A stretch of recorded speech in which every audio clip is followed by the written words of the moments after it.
విష్ణు పురాణం ప్రకారం వినాయక చవితి నాడు చంద్రుణ్ణి చూసినట్లయితే ఈ శ్లోకం చదివితే దోషం తొలగిపోతుంది. సింహ ప్రసీనమవధీత్ సింహో జాంబవత అతః సుకుమారకమారోదీహి తవ హేష్య సమంతక. అంటే ధైర్యవంతుడు, శక్తివంతుడు శ్రీకృష్ణుడు ప్రసేన అనే వ్యక్తి ప్రేమ సంపద సమస్యలతో సారూప్యంగా ఉన్నటువంటి సమస్యను తొలగించాడు. కృష్ణుడు జాంబవంతుడి సహాయంతో శమంతకమణి సమస్యను పూర్తిగా పరిష్కరించాడు. అంటే సమస్యను ధైర్యంగా అధిగమించడం. ఈ విధంగా కృష్ణుడు శక్తి, ధైర్యం, సత్యప్రేమ వల్ల శమంతకమణికి కలిగిన అవాంతరాలు తొలగిపోయాయి.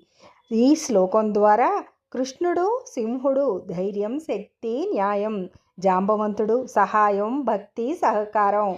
ఫలితం ఏమిటంటే సమస్యలు తొలగిపోవడం, అడ్డంకులు తొలగిపోవడం.